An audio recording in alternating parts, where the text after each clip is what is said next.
Hey, what is up, everybody? Thank you for joining me tonight here on Blind Whiskey Reviews, where we're going to be having a little fun tonight, doing a live blind tasting with Jason from the Mash and Drum.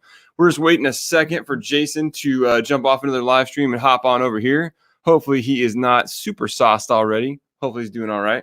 So Jason will be here in just a minute or two. So we'll chat here for a second, and then we'll get rocking and rolling on doing some tastings. So hope you guys are all having a good night. Halloween's creeping up on us pretty quickly here. So we got a couple days left. Hopefully you guys have some fun planned and plan on having a good time. I just finished having a party this last weekend with a bunch of people over and having some drinks and a good time and a bunch of kids going crazy around my house. So we're trying to recover at the moment, but gearing up to have another fun weekend this weekend. While we're waiting for Jason, why don't you all let me know what you are sipping on tonight, and we'll take a look at who is here in the chat. We have got Dark Meat Chicken. What is up, bro? Moose 76. Scott from My Bourbon Journey. What is up, buddy? John, Wisconsin Whiskey Sipper Watson. And I think I know you on Instagram too. So hopefully you guys are all having fun and having a good night so far. I've got some good samples that I got Jason to have some sips of. So hopefully he will be jumping on in a second. We can get digging into those. We both swapped samples quite a while ago. I poured these samples for Jason. I think we swapped them probably back in I sent them in July. So he's had them for months. I've had his for quite a while. So we've just been waiting to get this live stream together. I'm terrible about doing live streams. I need to be better about it. So hopefully that will, I'll start doing better now. Like I said, this is the first baby step in a journey to getting better, doing more live streams. But anyways, we got Moose 76 is drinking Highland Park 18. I don't know what that tastes like. Never had it. One of these days I'll try it though.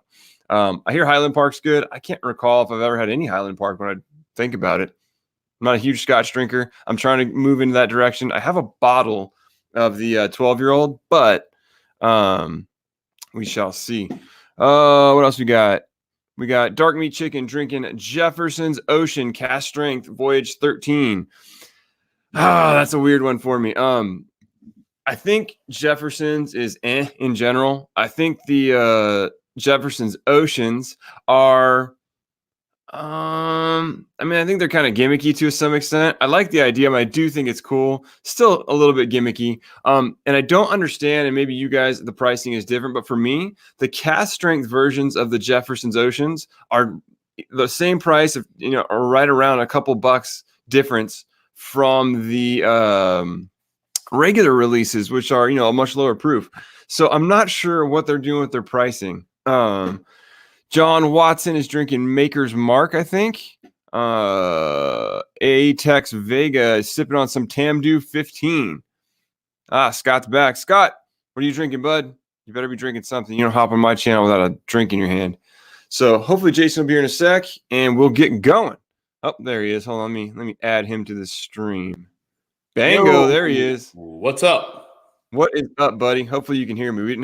Jason was on another stream, like I mentioned right before this, so we didn't have any time to troubleshoot any issues. So hopefully we are all good. Tom Smith drinking Stag Jr. You're in for a good night. Woo. So I just told everybody, Jason, that you're coming off another live stream, so you may have be a sheet or two to the wind already. We don't know. We don't know what condition you're in, but hopefully I saved my palate a bit, so I was just sipping a bit. So what's up, everybody that's joining us now? Peter White drinking Alberta Premium 20 year. You guys and your Canadian whiskey, you got to stop keeping all that good stuff up there and let some of us Americans get some of it. So anyways, like I said, me and Jason didn't have any time to plan this. So I sent Jason 4 samples or 5. I don't remember what I sent him.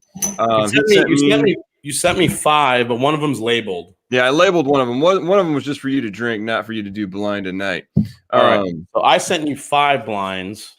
You sent me 4 that are labeled, and one is rubbed off. I don't know what this one is. Oh, crap. I've got A, B, C, D, so I'm assuming that's an E if it was a letter. So that's E. Okay. So you're good. So, all right. Why don't we get rocking and rolling? Otherwise, we'll be here all damn night and we'll be drunk. Yeah, let me pour. So is there any specific order? Because you labeled these A, D, M, T. Yeah, can you figure that one out?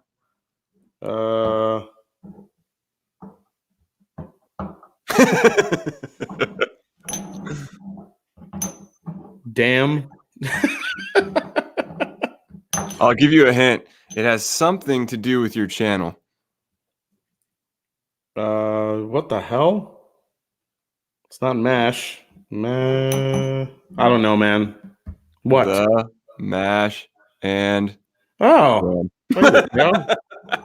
Actually, I didn't. Wow, I did it on purpose. I made that way more complicated in my head than it was. Sure did. And actually, I did that on purpose. I didn't want you having to feel like you needed to do them in any particular order. I Okay. thought it'd be kind of fun if we do this to where we'll kind of do we'll try to guess a few things about these whiskeys as we're tasting them.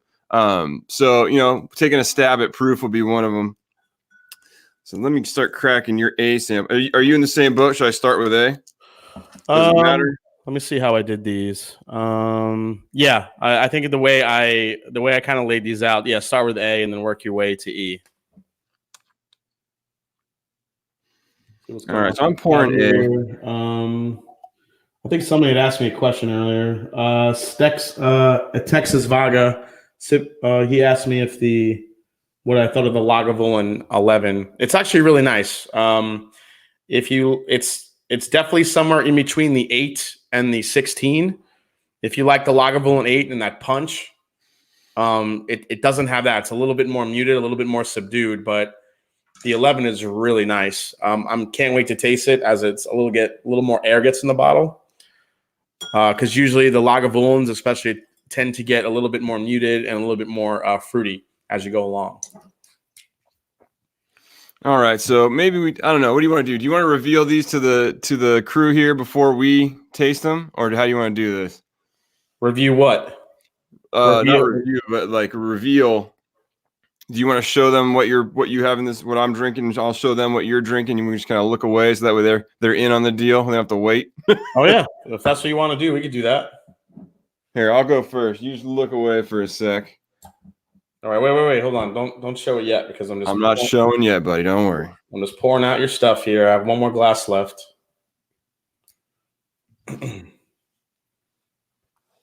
How long have you been holding on to these samples, man? like a month? I was telling them before you jumped on that I looked up because I took a picture of it to remember what I had poured you because my memory's not amazing.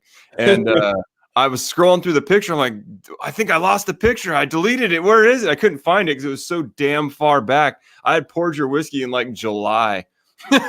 Oh my God. Yeah.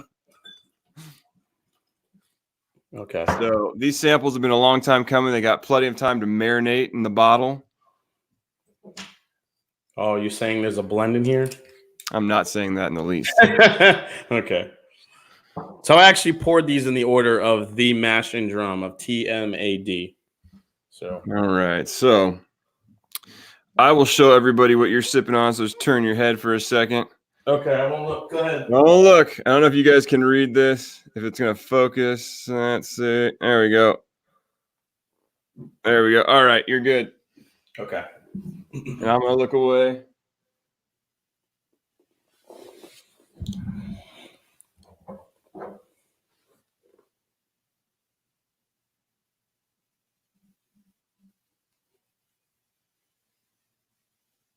Oh wait. Oh, I'm supposed to show what you're sipping? All right, hold on. Yeah, you'll show what I'm sipping. All right. I don't know if you guys will be able to read my handwriting, but we could look at A real quick. Let me see here. Okay. That's A. He's drinking A. Okay. We good? I think so. All right, let's rock and roll. So I was sniffing this when you were pouring your stuff. And I don't know, the first thing that hit me was like a big red fruity apple character, which for me is normally like Buffalo Trace. Man, this thing is funky on the nose.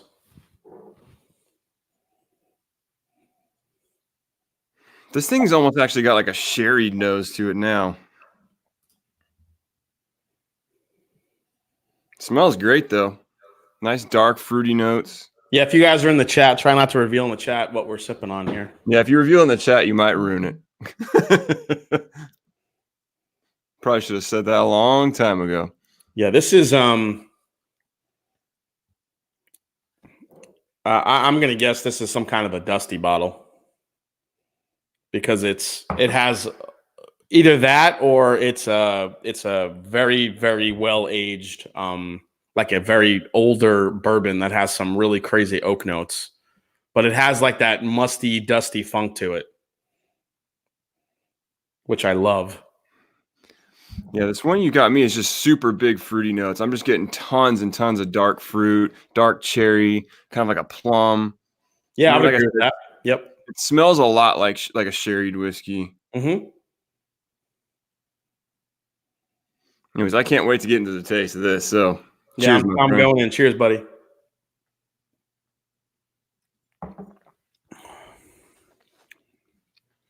Well, that's really light.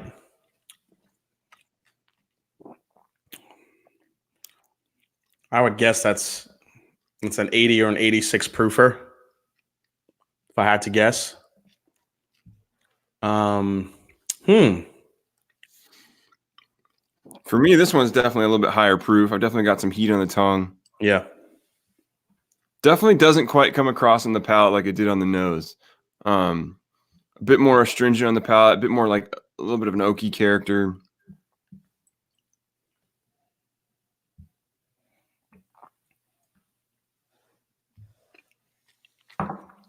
That's good. Based on the palate, I think this is some kind of old shit that you sent me. It's musty. It's got a really nice earthiness to it. There's a little bit of a peanut characteristic there. Very, very slight though. But yeah, this has all the makings of an older bourbon. And I don't mean old as in age. I mean old as in created or distilled in, I don't know what you guys consider a dusty, but I consider a dusty like, 1990 and below. The more I'm sipping on this, it's almost got like a maple syrup type note to it, like a maple character. It's not super sweet though, so I don't want to say syrup. It's got like this mapley character to it. Yeah. Yeah. Absolutely. It's slightly astringent though, like almost in the sense that like I don't think that this is super old. To me, it has like a slight youthful quality to it, and not that it's like super green and off-putting, but like to me, there's like a youngness to it. Not incredibly young, but like maybe like it's 4 years, 5 years old, 6 years old. Really interesting. I could definitely see the maple that you're getting in that. There's one aroma in that whiskey that I was wondering if you were gonna get, which I get all the time, and it's one of my favorites. But yeah, this one, there's some slight fruit here, cinnamon, the slightest hint of maybe like a chocolate, but yeah, this has some Scott in the chat, my bourbon journey. He said some Dusty Dan funk, and this is like something Dusty Dan would send me. It's got that dusty funk to it. I'm just trying to figure out like if I had to guess a distillery for this type of funky bottle. I'm trying to place it. The only thing that I am getting a slight peanut note, so I would think either Heaven Hill or even like a Beam, but I'm almost getting like a butterscotchy note on this too. I'm getting it on this too, which is something indicative of the older style bourbons, if that's the right path I'm going on here. I think it's got like a nice butterscotch. Hey, what's up, Robot Scott?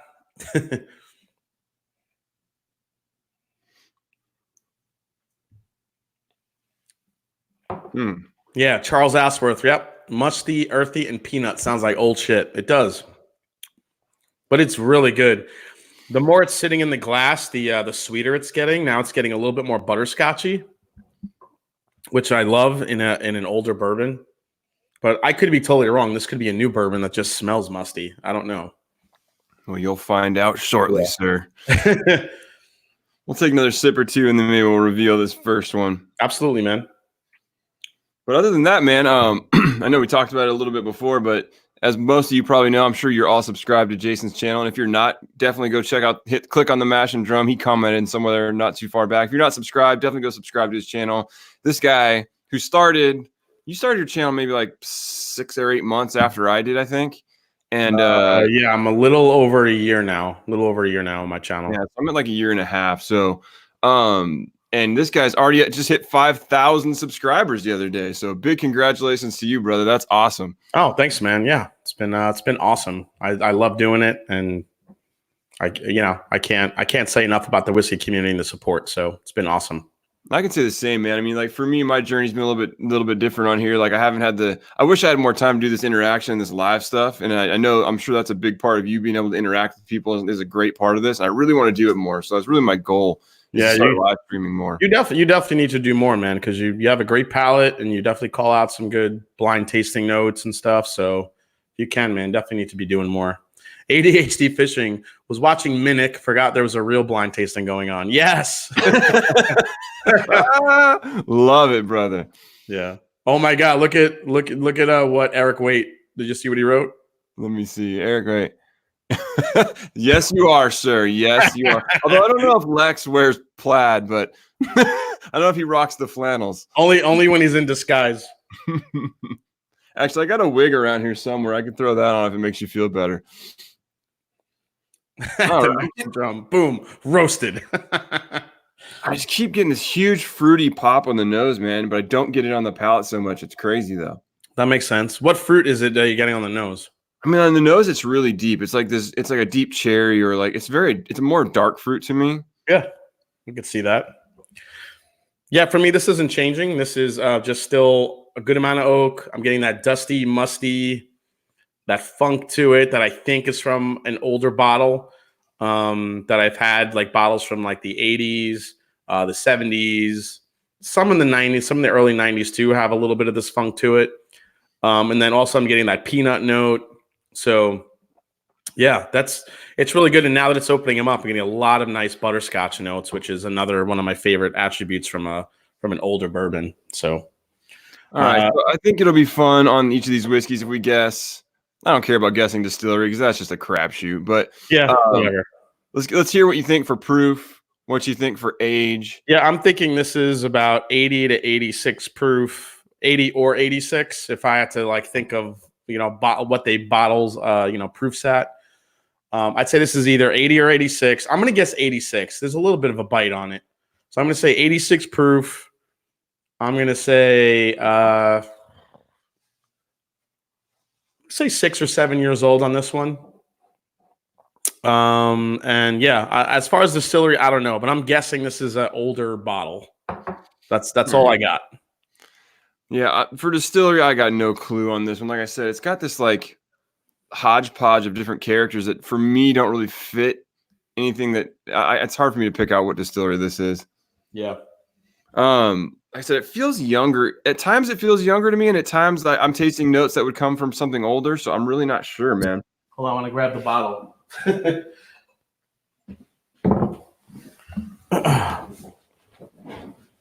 Proof-wise, at first I thought it was higher. Now I'm feeling like it's maybe 95 to maybe all the way up to 100. Yeah. Okay. Like I said, I'm just getting a couple notes, and they feel young to me, like just because they're kind of slightly astringent. So I'm guessing it's like 5-ish years old, 6-ish years old, somewhere in there. If I had to take a stab at it, but anyways, all right. Let me show you what you're drinking, and I promise this is the only one I really messed with you on. But okay. I did the same exact blend I did to Scott. So I don't know if you can read this, but this is my rum blend. So I blended. This is mainly rum. It's 4 parts of a 12-year-old rum. It's 2 parts of a rye, and it's 1 part bourbon. So really, yeah. Yeah, it smells and tastes like an old dusty bourbon. That's crazy. Well, so the rum that's in it's 12 years old. It's the Dorley's 12-year-old. The bourbon that's in it was a Knob Creek single barrel pick that was 14 years old. So there's some older stuff in there. Yeah, it definitely you definitely get a lot of oak funk in there. and it came off a little bit sweet. So I started blending when I was making this blend. I mean, I went through a bunch of iterations to make this blend a long time ago, but I started blending in some rye to kind of give it some spice and kind of give it a little bit more complexity because it was coming off really sweet. So I added the rye, and the rye is the High West double rye. Oh, nice. So yeah, that was the nice finish I was getting. There was a nice spicy finish on the back end. And the bottle I had of the High West double rye was an older bottle, so there's probably some older rye whiskey in that as well. So you get a pretty decent amount of age on all the stuff that's in there. But yeah, I mean, it tastes like I said, it either tasted older or it tasted like it was an older bottling. So it definitely has some amount of oak to it. You probably weren't too far off in the proof, as I never calculated it, but the Knob Creek was 120. The High West is like 90 something, but the majority of it, 4 parts of it were 80 proof from the rum. So it was probably somewhere in like the high 80s. Yeah, I wasn't getting like a big punch in flavor there as far as the astringency. So, but that was that. I promise I only messed with you on that one. But I'm curious to go back because I gave the same one to Scott from the Scotch Test Dummies when I did a blind tasting with him, and he said a lot of similar things to what you did, as I recall. Really? So, yeah. He was getting that old kind of dustiness to it, I believe. Yeah, it has like a really nice dustiness to it. I really thought this was like a bourbon from or a whiskey from like the 70s or 80s or something crazy. And it felt kind of appropriate at this point in time since you're doing your Blend-A-Geddon or whatever it's called. So snuck one in on you. Yeah, final round tomorrow, guys. Final round before we get to the fourth round before we get to the finals tomorrow night. So, all right, so. You said you guessed around 95 to 100 proof. Yeah. All right. Yeah, you nailed the proof. It is the Jack Daniel's Heritage Barrel release. Oh man, nice! I've never been able to try this. That's awesome. Yep, that is the Jack Daniel's Heritage. That was my surprise whiskey last year. I love this stuff, and they just released a second batch. It's 100 proof. And this is, I get like a very nice like banana bread note. And I was wondering if you were going to pick that up. I don't get banana on it right now. For me too, with the banana on Jack Daniel's on the single barrels, the barrel proof single barrels that I've had, the banana comes and goes. Like there'll be times where I really pick up with the banana and it's huge. And then other times I don't get it at all. So kind of curious. All right, we ready to go to the second dram? Let's go to the second dram, my friend. All right, so you show them. I'll look away. All right, you look away. All right, I'm looking away. So his next dram is. If you get that, let me move. There you go. Focus. Up and down. And there it is. All right, you are safe, sir. Okay. I'm gonna start pouring, and you can. All right, wait. You look away. I'm gonna grab your next one here. Here's his next one, guys. There it is. All right, let me put this back. Let me get that out of camera shot. All right, you're safe. All right, we're both safe. All right. So, did they ever talk about the? Dang it! I ripped off your thing. Did they ever talk about the age on the Heritage Barrel stuff, like how old the whiskey was in there? I believe. Oh shit! I believe so. Let me find that for you. Or if anybody in the chat knows, you can chime in. If you know how kind of like if they talked about ages on the Heritage Barrel whiskeys, what they did, just out of curiosity. Well, they used some. They toasted. They had some specially selected barrels that they used, and that were specially toasted just for this release. Let me see here. Yeah, it's a limited edition release. Let's see here. Master Distiller Jeff Arnett selected 200 American white oak barrels to be toasted and then charred. So this was all about the toasting. Now remember, it's Brown Fort. Oh, excuse me. Jack Daniel's is owned by Brown Forman. They have their own cooperage, so they could do a lot of really cool stuff with barrels. The whiskey entered the barrel at 100 proof, which is a lower proof than is typically used for Jack Daniel's. They usually go in, I think, at 125 or a little less. As far as age, it's an NAS. Don't really know how old it is, but yeah, that's what kind of made it a special release was those toasted barrels. Yeah, I mean, you can definitely, now that you tell me there's toasted barrels, it had some reminiscent qualities and not quite as strong, but it had some like similarities to like the 1910. Yeah. I think It's that extra toasting they do to it, which I think makes it really nice. Yeah, and that's the other thing. ADHD Fishing called it out. It's in the hottest part of the rick house, so that's another thing that they age it. So I don't think it's very. I think you're right in guessing it's probably a younger whiskey because if you're aging it in the hottest part of the warehouse and in the middle of Tennessee, then you probably don't have to age it too long. Yeah, you know what's strange that I was almost going to say it had a similarity to some of like the Texas whiskeys that I've tasted. Yeah, not much, but just this little hint of something. All right, let's go here. So this one for me it's very fruity, but different fruity than that Jack Daniels I was smelling. On the Jack Daniels, it stayed very dark for me. On this, it's much more light fruit, much more like apple. Absolutely. Pear. This this right off the bat, it smells like Dickel. What does Dickel smell like? Vitamins, Flintstone vitamins. It's got that mineral type aspect to it. But what I do love about Dickel, what happens with Dickel products to me is that the more you let it sit out, that mineral type quality to it becomes more of an almond or a peanut character. And I think when people smell it right away, they don't give it the time to let it kind of sit and become that nicer flavor profile. They kind of smell that mineral aspect to it, and they just kind of write it off. But yeah, this definitely has that Dickel capability, that Dickel profile to me. Really nice. It's a little bit fruity too on the nose, which I like too. Fruity Dickel, nothing like it. Fruity Dickel. That sounds like a band name if there ever was one. Yeah, this is just staying very light fruit for me, like a very slight hint of like vanilla and caramel, but they're like kind of a background note to all this fruit. Yeah, that dram is very fruity. Yeah, this is nuts and honey. Nuts, fruity Dickel. Nutty fruity Dickel. Nutty fruity Dickel. That's an even better band name. My wife says it smells like candy in the forest. Oh, wait, wrong Dickel.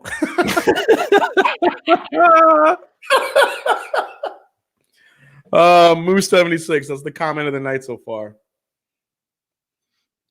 Yeah, this is nice. Like definitely a big pop of like vibrant cherry on here too. Yeah. Like I'm gonna go for a sip of this. I'm with you. Cheers.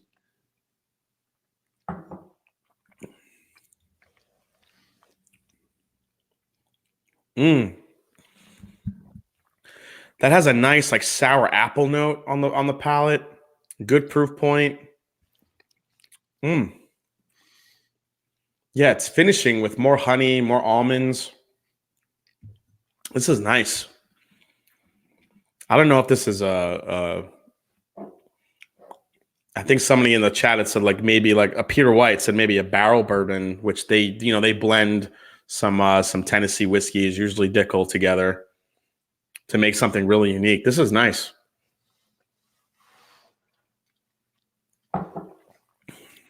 I like that one a lot. It's got a really nice candy, super like mouth coating, like just sugar sweetness. It's like powdered sugar on the palate.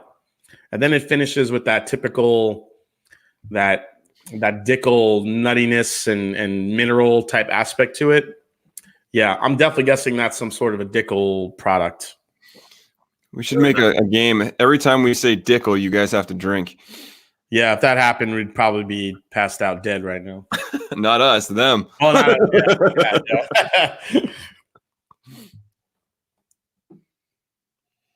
Yeah, let me get another drink here. Bourbon Apprentice, I knew Jason was special. What's up, Superman? Hello, Bourbon Apprentice.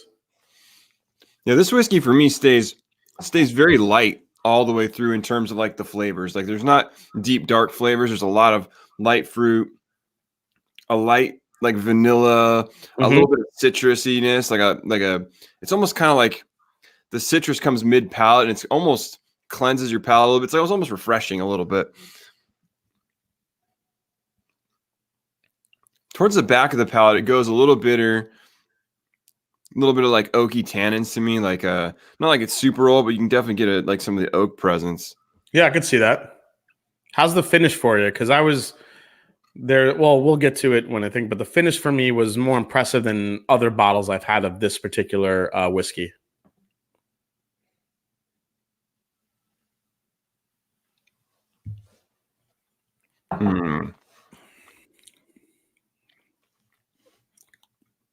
Yeah, that's really good.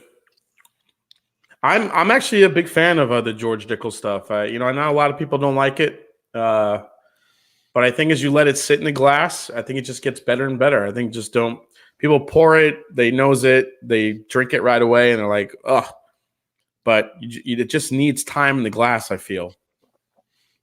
Yeah, on this one, I'm not getting something super distinct on the finish. I mean, the finish, I'm getting like right now, I'm getting like a lot of like vanilla. Like it's very like effervescent, like vanilla, a little bit of like that oaky tannin. But Effervescent is actually a really good way to put it because it's the only out of this line of whiskeys, it's the only release that I got like an effervescent finish on the back end, and that's actually what I liked about it because the other ones that I had fell really flat. It just went away really quickly. That one kind of, so what do you call it? Tannins, an effervescent, a peppery, whatever you kind of call it. This one was the one that kind of stood out to me.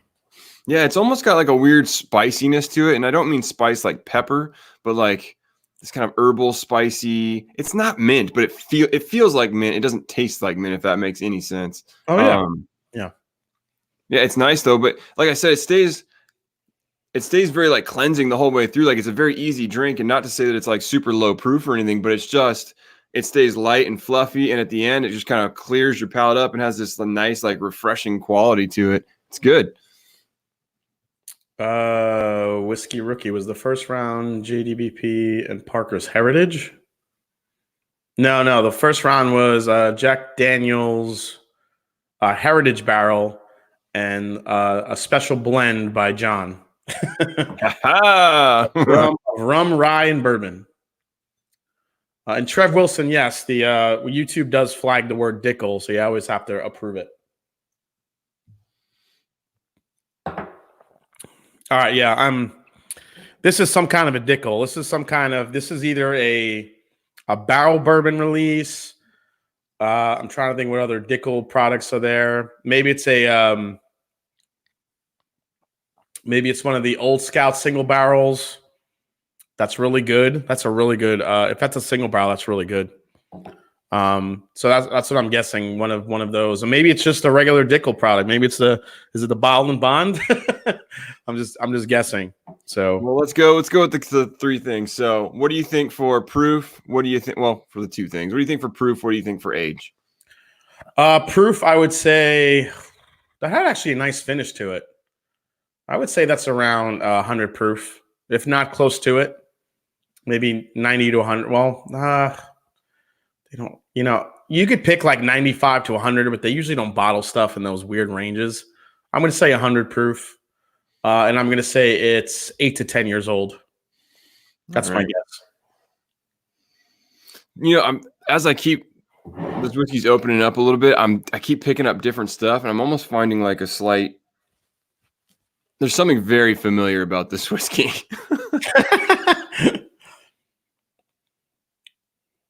I mean, it could be. I don't know if I've seen you review this one, so I was hoping to send you stuff that you didn't review. So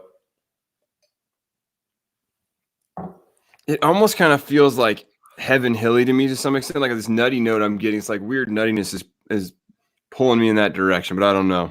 Definitely not a solid guess by any stretch. But proof wise, let me tell you here. Yeah, what do you think proof?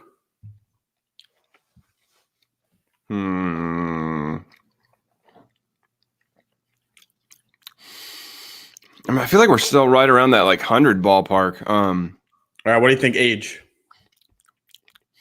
Doesn't taste incredibly old, doesn't taste incredibly young. I'm going to say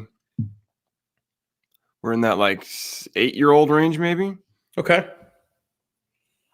All right, so since you showed first last one, I'll show you my this one this time. So as far as proof, you nailed it. It's 100 proof. You actually did mention the distillery. This is the Old Fitz 13-year bottled and bond. Oh man, nice. Yeah. Yeah, it definitely like came off with that Heaven Hilly quality to it. Which is who knows with this distillery stuff, it's always a crapshoot sometimes. Sometimes you think it's one thing and it's another, but I mean it does. I mean nuttiness could come off to me usually as Heaven Hill or Jim Beam, but Jim Beam to me is more of a peanut butter, whereas Heaven Hill to me has more of a like a roasted almond peanut, but usually I get more oak in the Heaven Hill stuff. And that's where I get in the Old Fitz. You get more a little bit of that. You mentioned it, you called it the oaky tannin flavor. Yeah, and it definitely has that tannic quality, which was throwing me off because it has the tannic quality of an older whiskey, but it doesn't have the woodiness that like I would expect from like a 13-year-old whiskey. So that was what's kind of throwing me off a little bit on the age. So let me grab. Yeah, when I compared this Old Fitz to some of the other, like I have the 9-year and the 14-year, this one to me had the most interesting finish. And when you said effervescent, that's what stuck out to me compared to other Old Fitz bottled and bonds that I've had. That's why I love I really love the 13. It just has a more interesting. I know people love Weeders and because they finish real easy and they you don't feel a lot going down. It's very easy to sip and drink. But the 13 has a really interesting effervescence on the back end, and that's what drew me to the 13. And I was hoping you would get that, and I think you did a little bit. You know what's funny too for me, and I don't know if it's the same for you, but like I, for the life of me, can never pick out a weeder blind. Like I would never be able to tell you anything was like a weeded whiskey blind. I just don't know why. Like there's nothing to me that stands out about weeded whiskey. It says this has to be a weeder. Like there's very similar qualities in weeded whiskeys, but they don't stand out enough to say like, oh my God, this is a weeder. Like rye is very distinct. Wheat to me isn't. So well, if I ever smell like a ton of fruit, I'll guess weeder first. But, sometimes you're definitely wrong with that. It really depends. But all right. So is this a Dickel? What the hell is this? Come on, bro. It's a Dickel. So there it is. Old Scout Single Barrel Select, 13 years old. This one came out at 100 and what is it? It's 55.6%. So that's 111.2 proof. Nice. What is it? 111? Yeah, 111. It's one of the higher the Old Scout single barrels that I've seen from Dickel. So yeah, it drinks more like a closer to 100 than 111. It's nice. Yeah, and it was a really good one. Like I don't mind Dickel whiskey. I'm not a Dickel hater, but I'm definitely not. It takes a certain profile from Dickel for me to really like it, and I really enjoyed that one. So yeah, that's really good. That I would buy a few bottles of that one. That's one of the better Old Scout single barrels I've had. Yeah, and a lot of them, the problem with a lot of them is they were coming. I tried one, I got another one, and it was like a really low proof one. It was like a 95 proof one, and it didn't taste anything like this. It was such a different profile and nowhere near as good. So I'm glad I picked this one up, even though I didn't really like the first one I got. But Cooper 57 in the chat say, "Hey, I'm visiting my 98-year-old father-in-law in his nursing home. Longevity is overrated." That's for sure, my friend. I can see that. I have a 95-year-old grandma that's having a hard time right now. I could definitely sympathize with that, man. But 98 years old, that's awesome, man. Cheers to 98 years. Cheers to 98 years. I'm gonna have another sip of this Dickel because it's so good. All right, moving on. Dram number 3. All right, let me know when to look away. Let me clean up this palate real quick. That's one thing that's always hard about doing these like blind tastings when you do a bunch of whiskeys. It's like your palate starts to get wrecked at some point. But yeah, I was on the Rock Cut review beforehand. I was kind of just sipping some. I was sipping it nice and easy, getting ready for this one. So, all right. So you want me to show first? All right. Yeah, I'll look away. Go ahead. All right. Jason's looking away. This is what Jason is going to be drinking next. Focus camera. There it goes. All right, buddy. You're clear. Okay. I'm gonna pour yours. I don't even have the bottle anymore of what I sent you for this one for C. But you look away, okay? Looking away. All right, guys. I'm going to show you. It is letter C is what he's going to be drinking right now. Let me show you there. There it is. It's the last one on the list. Okay. Good. Yep, all set. All right.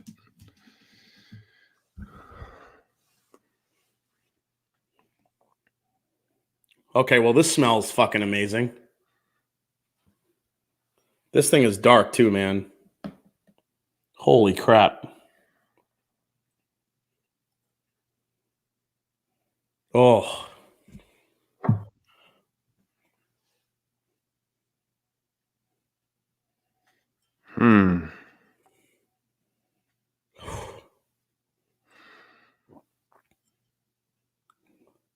Ooh, this has some heat to it, man.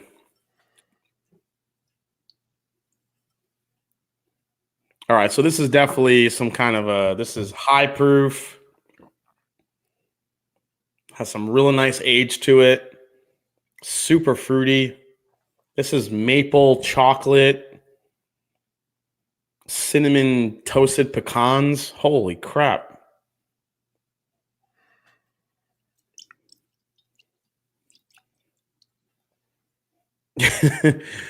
Jason, piss John off or something. Why?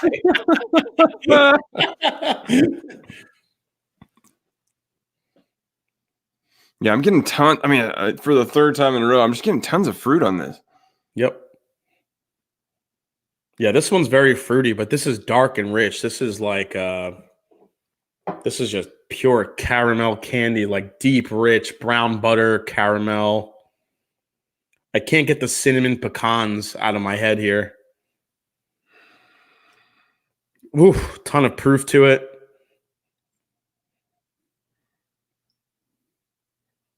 Yeah, this one for me, the biggest note I'm getting is like juicy red apple. Oh, hell yeah. That is definitely on that nose. Dark meat chicken, Superman's drink of choice. Yeah, so far, this one's pretty incredible on the nose.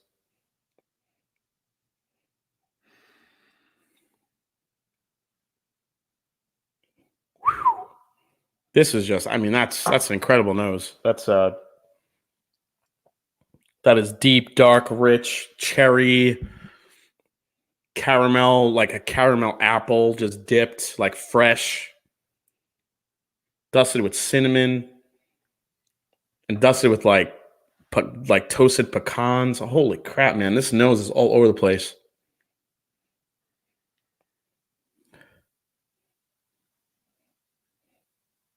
For me, so far, this smells like Buffalo Trace. Like, I haven't tasted it yet, but that's what it smells like. I was going to say the same about this. This smells like Buffalo Trace because every time I get that toasted pecan note, I think Buffalo Trace.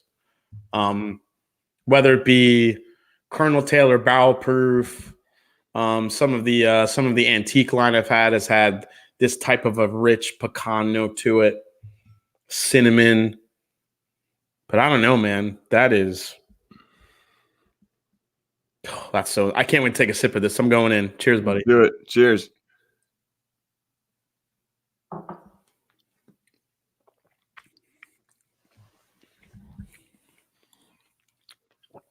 Wow. Dude, that is like a caramel apple cinnamon bomb.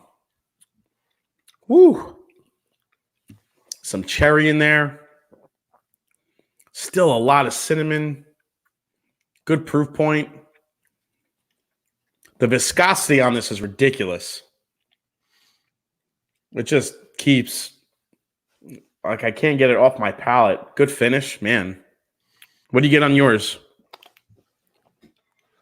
Still trying to work through it, man. It's like you definitely get that big fruity pop up front, that red apple. It flips into something. This one's definitely higher proof than the other two, I feel like. Yep. Definitely got like a big warming on the palate. You definitely have a little bit of a burn on the tongue. Definitely got some like vanilla towards the back of the palate. I feel like I'm getting the same notes on all these whiskeys, but I mean, like, they're just in different places.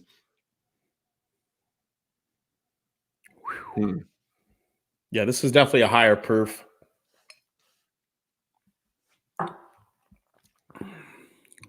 Oh, that's really good.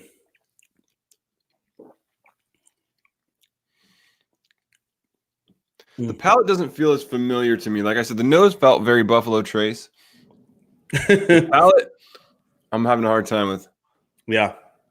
This one I sent you is a little bit of a thinker because it's one of the more unique bourbons I had this year. Especially given we'll get into the age and everything else, but I'm curious what you thought of it. This one to me, I think this is a very high proof. This is obviously probably the oldest one in the group because this is it's super dark, it's super rich. The flavor profile on it is unreal. It's just so good. But when I smell it, there's so much going on as far as caramel and apple and that toasted pecan. And then I take a sip of it and it's just translating to the palate so incredibly.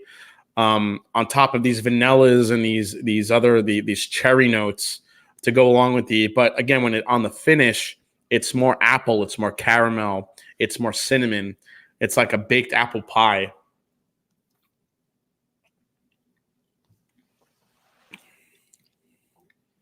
Oh man, that's good. I'm guessing that's something Buffalo Trace. I don't know what, but that pecan note for me is just very, very strong. I mean, I would guess maybe an Elijah Craig barrel proof as well, but this taste, I don't know. This is a little bit more complex than Elijah Craig barrel proofs that I've had. This has a little bit more of a fruity characteristic to it. And Elijah Craig barrel proof to me comes off more like, that nuttiness to it. Man.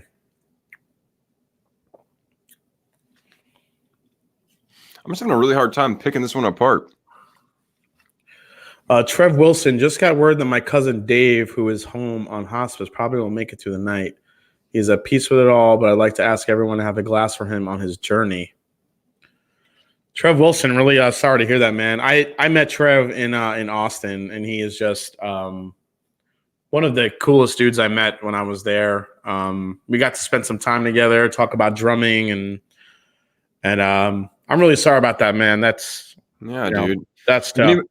Any of you the guys out there that have a drink in your hand, why don't we throw one up for Trev's cousin? For Trev's cousin Dave, definitely hold your glass up and prayers going out to him, your family, man. Yeah, here's to his journey and to remembering the memories. Cheers, everybody.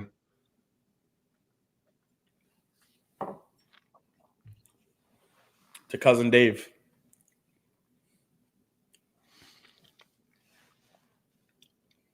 Man, that is delicious. Or as I like to say, it's delicious. Delicious. That's delicious. There's something very familiar I'm tasting on this whiskey, and I can't put my finger on it. I said that last time too, but it's just I'm not calling Heaven Hill again, but there's something on the back end on the finish. It's like this weird astringent fruitiness. I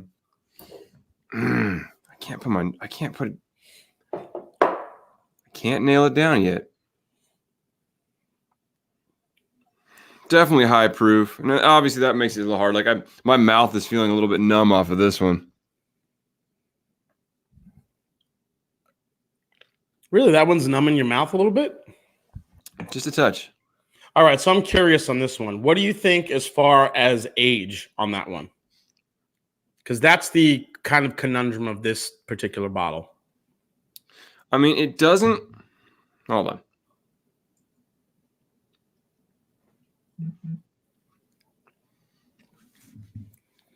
There's nothing there that really makes me feel it's incredibly old. I don't know. Like, there's no like overt woody characters. There's a slight tannic quality at the back end, but nothing like overly in your face. I don't know. I would say age for me on this one's really tough because there's some youngish kind of feeling qualities, and there's some things like they said, like those tannins that make it feel like there's definitely some age there. Mm-hmm. Oh, wait a minute. I just tasted some oak.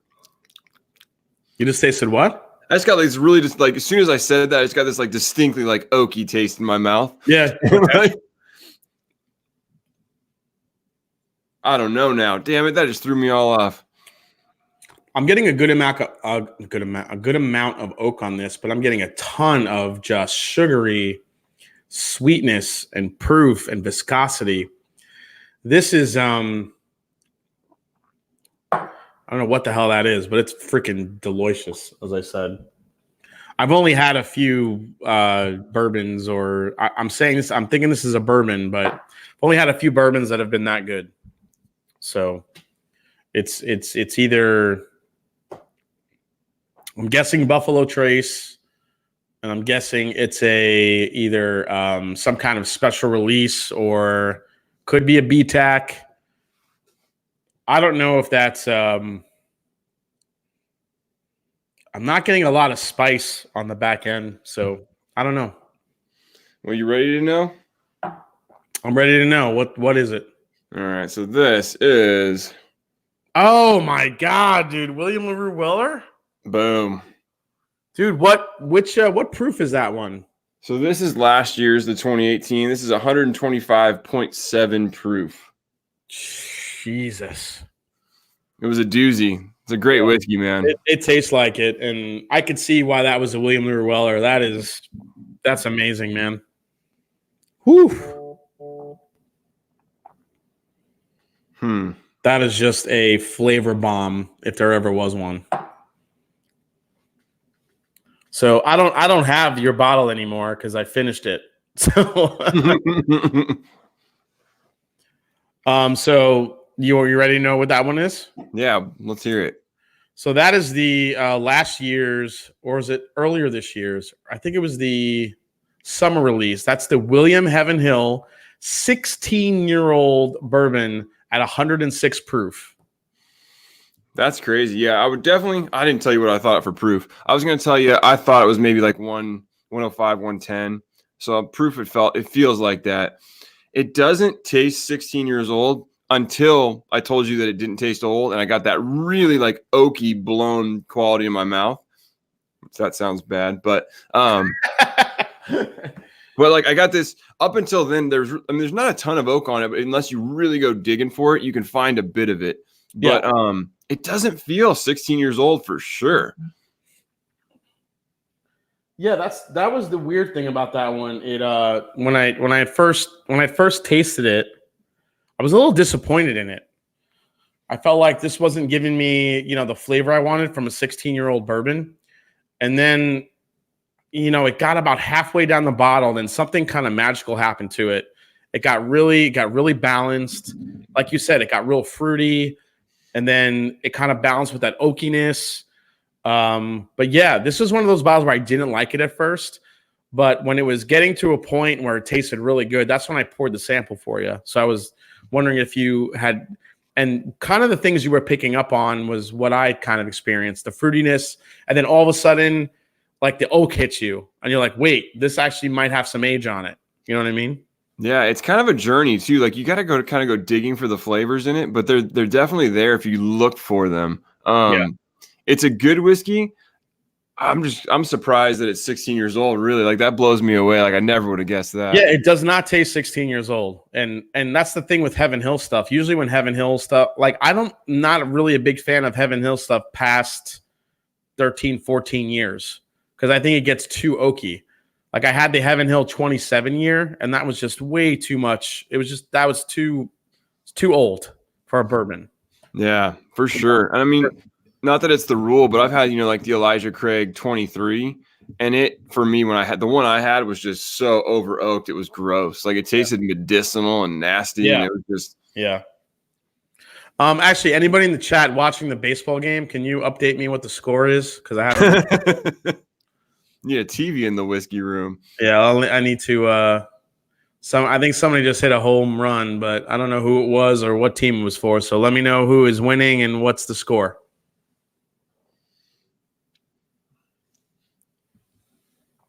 Oh, 8 in World Series games. Oh wait, Verlander's 0-8 in World Series games. It is 2-2. Oh, it's a barn burner, baby. Oh, now it's 3-2. Oh wait, 3-2 Nats. Okay. I fucking hate the Nationals. Oh. I have to because I'm a Met fan. So if any of you want to know why I hate the Nationals, that's why. Because I'm a Met fan, and by law I have to hate the Nationals. So It's written in the regs. It's written in the New York State code of laws when you move there. So, all right, you ready for number 4? Number 4. Yeah, let me grab number 4 real quick. I got mine right here. Wait, don't show it yet because I'm not showing. All right, hold on. You're clear. Let me make sure I have the. Okay, got it. Okay, let me put that there. All right, so I'm drinking D right now, right? You are drinking D. All right, so I'm gonna look down and you show it. Ready, go. All right, showing right now. Focus. There we go. All right, you are clear. And I am looking away. Clear? Yep, you're clear. All right. All right, so you guys, hold on, let me get the. Okay, so this is what I'm giving. This is what I'm giving John right here. So that is that bottle right there. Here's the proof point, if you could see that. All right, perfect. Clear? Clear. Coming around. All right.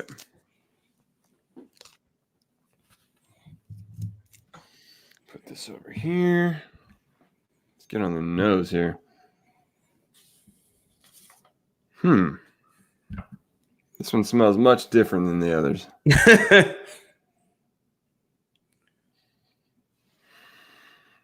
Oh, so does this one. Well, I mean, coming off Weller, William Larue Weller, a lot of stuff's going to smell a lot different. Yeah, don't ask me why I did them in the order I did. Yeah, seriously, man. You know what I did was I started pouring them, and I didn't want you to have the Weller last. I was like, I don't want his palate to be wrecked by the time he gets to it, so I'll put it like second to last.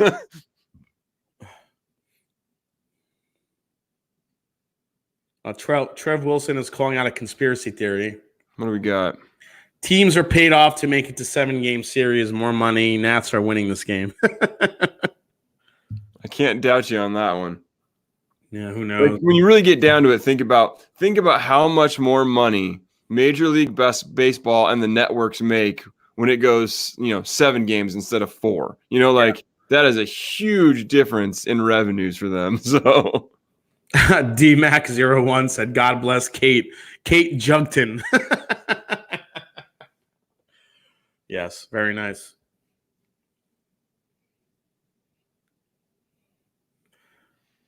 So what are you picking up? This one is just very straightforward. This is just a really beautiful bourbon nose on this one. This one is just a lot of good caramels and vanillas. Has some spice to it, some oak spice. I'm smelling a little bit of rye on the nose here too. Take care, Scotty.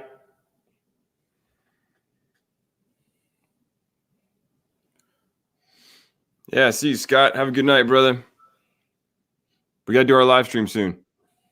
I was supposed to do a live stream with Scott 2 weeks ago, and something happened and it didn't work out, but we need to reschedule. I promise you guys, I'm really trying to do more live streams. I am. We live streamed last week with another round. I had one scheduled the week before with Scott, but something went down and he couldn't make it. And obviously me and Jason are here tonight. I'm trying. Yeah, man, you definitely need to do more lives. Yeah, this is I mean, if I'm thinking this is on the nose, I'm thinking this has a really good proof point to it. I'm thinking this is anywhere from 100 to maybe 110. It's got that little bit of nuttiness to it, but it's not a Jim Beam nuttiness. Could be a Heaven Hill or even, this could be a Four Roses, but Four Roses I won't really know until I get on the palate, because on Four Roses I get like this really intense. I don't know about you, John. When you ever have Four Roses stuff, do you smell or taste a like a minty or evergreen type of rye note on Four Roses? I would say yeah. Sometimes it depends on the recipe or the blend, but yeah, I don't know which Yeah. of the blend, which of the recipes is the one that contributes that, but one of them definitely does. Like the regular single barrel, I just get it on now. It's just I don't know what it is. Just something intense kind of comes through. But let me go to the palate here. Cheers, buddy. Cheers.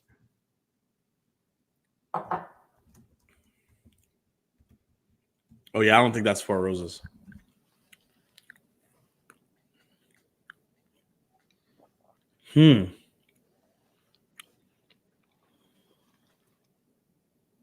That's good. It definitely tastes familiar, but I'm trying to like pinpoint what the hell that is.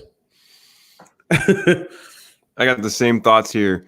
Definitely a higher proof. I got a nice, again, warming burn on my tongue. Definitely the proof's up there. I mean, I said this every time. There's this really familiar taste, different but familiar, that I got to put my finger on. I know this whiskey. Do you? I feel like I do. Yeah, I feel like I know this too. I'm having this one isn't jumping out to me as something I would maybe know off the bat. This one I'm kind of working at here.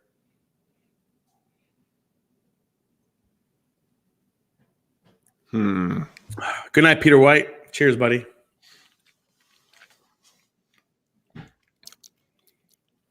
There's some fruit there. There is some rye spice in here. But just this is a really nice, this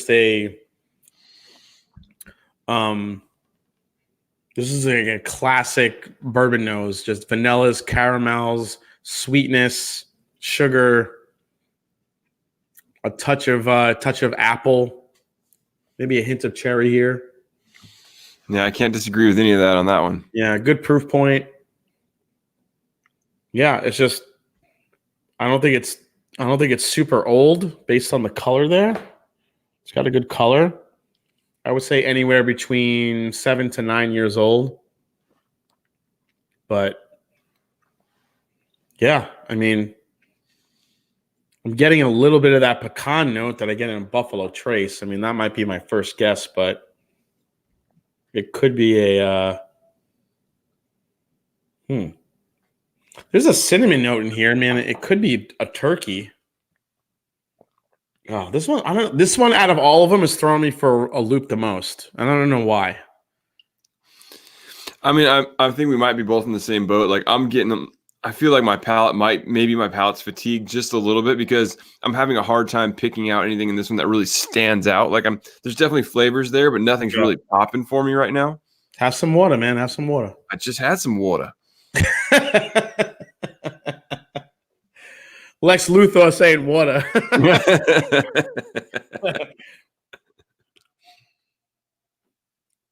Definitely hot though. I mean, there's heat on the nose, there's heat on the palate, there's a fruitiness up front. Kind of a blend of like some light apple, there's a darker note in there too. That reminds me of like Colonel E.H. Taylor a little bit. Like a sweet E.H. Taylor. That it has like that type of finish to it.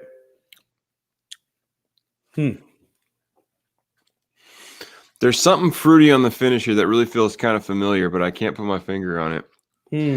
I feel like mid palate, there's some like it goes a little like herbal and spicy on you, just a touch, nothing harsh, but I can see that. Yeah, I mean, this is a yeah, I would agree with that. Definitely.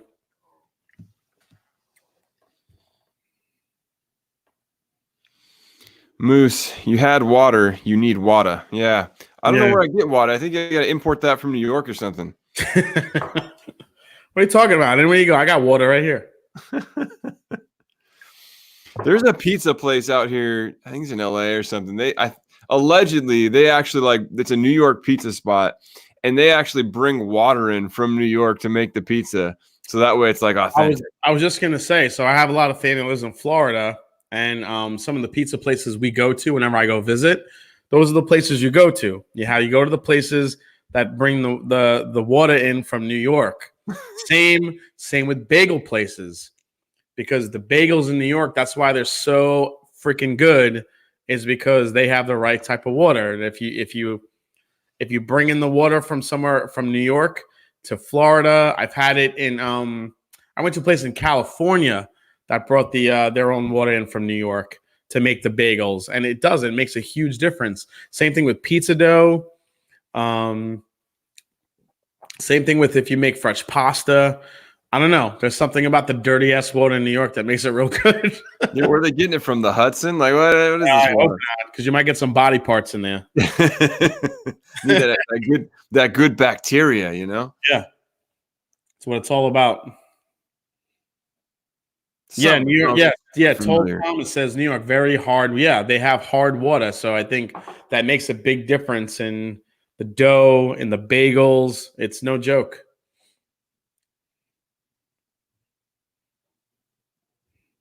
ADHD fishing. When I was little, I always put butter on my white rice. Chinese restaurants would bring me water every damn time I asked for butter. Water not as good on rice. Yeah, I would imagine so. That's funny. Yeah, man, there's something to do with the whole like terroir thing, you know, where like locally sourced stuff really does make a difference and like makes things like super unique, you know? It does. Like Eric Waite's talking about native yeast for making San Francisco sourdough bread. Native yeast for making yeah, I would imagine, because you definitely go to different regions and stuff. You know, it's the same thing as you could taste it in whiskey too. I'm sure Eric can go on a multi-hour live stream talking about the whole contribution of local attributes of the area to wines and things like that too. So, oh yeah, absolutely. And even in whiskey, I mean, when I was talking to, I had Erica from Bricklati on my stream one time, and they're a huge proponent of terroir and what it does to their whiskey, and how they source different barleys from different farms, and how each expression they create will be a little bit different based on the farms that they get their barley from. And it's amazing how, you know, different region will give you a completely different flavor profile. And I love that about whiskey, and especially scotches as well. So Charles Ashworth and Gallo salami. That's right, salami. I can't put my finger on this dang whiskey. There's almost something on the back end to me that feels like wild turkey-esque, but I don't know. I'm having a hard time distinguishing this as either wild turkey or Buffalo Trace. I can't put my finger. I don't know if this is like a really delicious Russell's Reserve single barrel, or some kind of a Buffalo Trace, like a Colonel Taylor. You know what? I would say Colonel Taylor single barrel, but this doesn't taste as old as a Colonel Taylor single barrel. Colonel Taylor single barrels typically get between 11 years, 12 years old. This tastes a little bit younger than that. I just can't. This one out of all of them, this one's throwing me for the most loop. I can't really figure this one out. We'll blame it on the Weller. Yeah, I think I had to blame it on the Weller, because the Weller just blew up my palate, man. That was amazing. Hopefully you saved a little. You can compare it to your, I think you said you had like a 2017 bottle or something. So hopefully you can do a side-by-side. Crazy, but not too crazy. Chattanooga, Tennessee checking in. What's up? We just had some, I just had some Dickel earlier. Oh, yeah, Chattanooga. Oh, yeah. And Chattanooga now has their own whiskey, right? I don't know if it hasn't made it out here, but when I was just in Tennessee, Chattanooga was everywhere. It was in Atlanta all over the place. A couple of the Chattanooga offerings that I've had have been really good. You know, I didn't pick them up because at the time I saw them, I was concerned about having room in my bag because I had already acquired a few bottles at the time. Yeah. And so I didn't grab them, but I should have, because I saw like they had their releases. They were very reasonably priced. You know, their barrel proof whiskey was only like $35 or something crazy like that. So, hey, Victoria C is finishing the night with a Little Book Chapter 2. That's a great dram. That's another thing. I still got to get that Little Book Chapter 3. Oh, dude, it's so amazing. It's so amazing. Have you seen it in your area yet, or did you get someone to bring you? Someone found me one in Tennessee. I got in Tennessee, but it's coming to Ohio in the next few weeks. I'm probably going to get another one because it's that good. I'm curious, what did you how much did you find it for? Because it was supposed to retail around like 130, and I saw it. I didn't get one, but I saw it come through one of my local shops for $80. Yeah, and I was bugging out about that too because I got it for like 130, and that was the MSRP was supposed to be about 130, 140 around that area. But yeah, I heard people are picking it up for like $80 and $90. I'm like, what the hell is going on? Like, how come I paid all that money? And when it gets to Ohio, I think it's going to be the MSRP, which is 130. So, Well, hopefully I can score one at 80 because that sounds a lot better to me. yeah, well, definitely.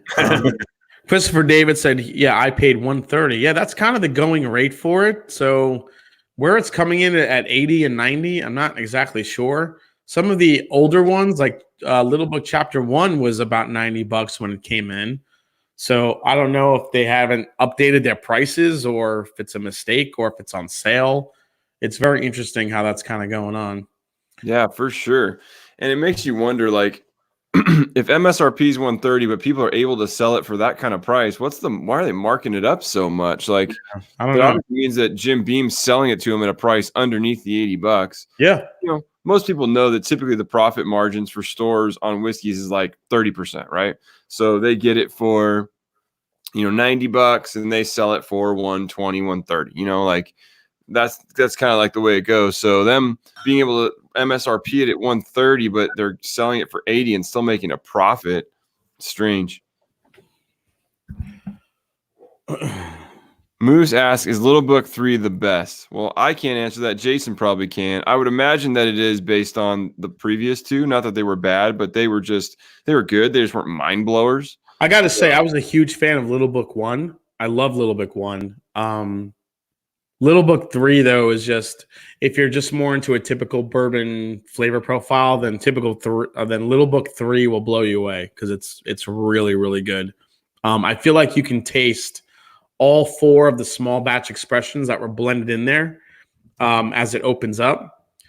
Yeah, it's awesome. I love Little Book 3. It's definitely making a run for one of my top bourbons of the year. Yeah, really Victoria C says she got her Little Book 2 for $60. That's a steal. That's a complete steal. Yep. That one was like the predominantly Canadian whiskey, and I think there was even like 40-year-old Canadian whiskey, although I doubt there was a high percentage of it in there. But it was all right. It was definitely different. Like, it wasn't anything that you would expect coming out of like a Kentucky distillery, but yeah, and that's the point of the Little Book series. I mean, Freddie No is really trying to kind of change the stigma of blended whiskeys as to something that's not cheap, but something that's a premium brand. So I think with the Little Book series, he's doing that, and with the Little Book 3. Now remember, Little Book 3 is the first Kentucky straight bourbon out of all three of them. Little Book 1 was, had a really old corn whiskey in there. Little Book 2 had the really old Canadian whiskey in there, which definitely gave it a flavor profile, which is kind of hit and miss for some people. But 3, I mean, you have Baker's, Booker's, Knob Creek, and Basil Hayden. Small batch line. The whole small batch line, all at cask strength blended together. Knob Creek makes up the most of the blend. From what I understand. And I think Booker's is the least in that blend. But it's all ultra aged. I think they're all over 10 years old, and they're all, I mean, I reviewed it, and it was just, it's really a damn good bourbon. There's 4 EHT single barrels in my local shop for $49. Would you recommend? Hell yeah. Get it. Yeah, definitely. I mean, for me, like, even on the cheap end, E.H. Taylor single barrel is always like $60, $65. Yeah, for $50, that's great. Like I said, EHT single barrels are usually around 11 years old. Some of them come in a little bit bitter, but I haven't had a bitter one since 2017. 2018, 2019 have been good. So if it's a 2019 or 2018 bottle, definitely get it. The one I just got, I reviewed it, and it was not It was good, but it wasn't as good as they've been in the past. So I wasn't super impressed. Hopefully it'll open up and get a little bit better, but it wasn't super bitter necessarily, but it just wasn't super like complex and flavorful. Yeah. So hopefully it opens up a bit, but Yeah, sometimes they do. They open up a little bit for the better. I have 3 different single barrels from this year, last year, and the year before. Yeah, like I said, the one from 2017 was just not that great. 2018 was way better. 2019 was good, but I still think 2018 was kind of the sweet spot. yeah, I think honestly, like for me, the consistency and the quality on the small batch, I'd rather grab that usually than the single barrel, other than the fact that the single barrels are hard to get. But Yeah. all right, so we're about ready. Let's reveal this last one. So you said proof wise, what were you thinking? You said it was like I don't know. Coming off the William Lurell, it's hard, but it still had a nice finish. I'm just gonna say an even like 100 proof that this one is on because it did have a nice tingly finish, and I guessed anywhere from 6 to 8 years old. It's not super dark, and I thought maybe it could be a turkey or some kind of a Buffalo Trace product. That was my guess. So you're pretty spot on most of your stuff. You nailed the proof. Age wise, I don't know, but I would guess you're probably close. And you picked 2 distilleries, and it was one of those too. So it is Oh shit! It was Rock Hill Farms. Rock Hill Farms. Wow, would have never guessed that was Rock Hill Farms. That's kind of one of the unsung like selections from the because you don't see it often. Nope, not I at feel like all. not a lot of people really mention Rock Hill Farms when they're thinking of different bourbons, like what it could be. Like you kind of immediately go to Colonel Taylor or one of the like Blanton's, one of the more well-known. I mean, Rock Hill Farms is well known, but it's you just don't see it like barely ever. It's not one that comes around often. I mean, I definitely see the Taylor line more than I see Rock Hill Farms. I've been seeing a ton of the Hancock's Reserve lately, though. That one disappeared for a couple of years, and now it's like back with a vengeance. Yeah, Rock Hill Farms is easily my favorite of the Mash Bill 2 series because I did a blind and actually Hancock's came in second for me over Elmer T. Lee and Blanton's. But again, that Hancock's I had was a pick, so that might not be the norm. Yeah, I got a couple of bottles of Hancock, so I'm curious. Victoria C is how much is usually the High West Midwinter's Night's Dram? That's a good question because I've been seeing prices fluctuate for that bottle all over the place. Last year when I picked up a bottle, it was about 70 to 80 bucks, but now I'm seeing it 100 to 120. Yeah, so I don't know if the price rate, I don't know if the price went up on it from High West or if liquor stores are just pricing it higher.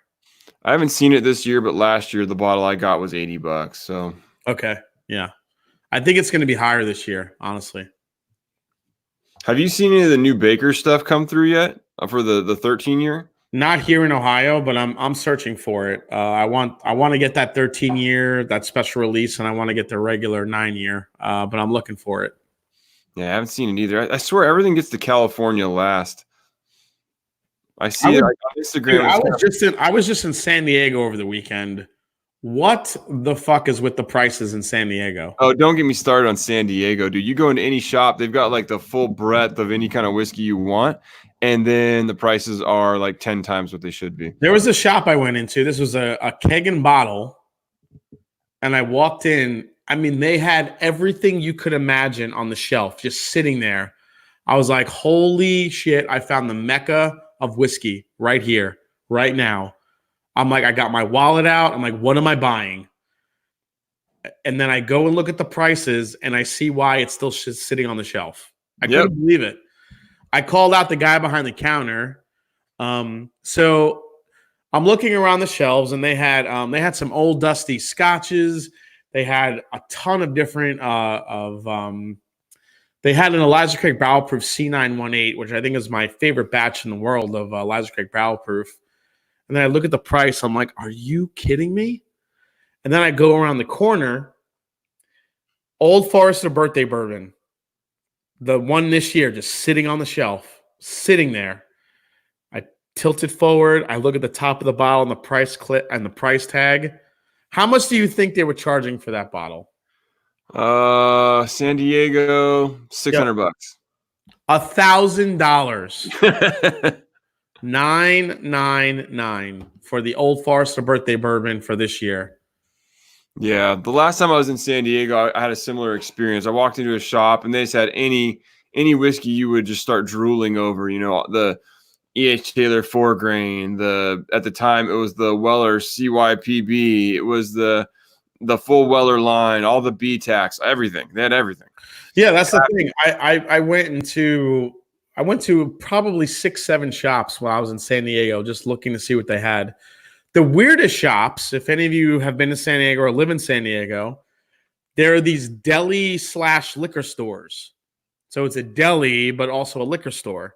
And you go in these places, and they have absolute gems in there. But they are so ridiculously priced, I could see why they're still sitting there. Probably the first place in the world I ever saw a Yamakaze 18 and a Hakushu 18. 2 Japanese whiskeys, 18-year-olds that you very rarely see just sitting on a shelf. And those were priced at $1,500 each. And I couldn't believe it. I'm like, why do they price it? It's just sitting up there. They had Elmer T. Lee's for $400. Yeah, they had. I'm sorry, no, the Elmer T. Lee's were $250. They had Weller 12s for $400. I mean, every bottle you could think of just sitting up there, and they were all ridiculously, unbelievably priced. I couldn't believe it.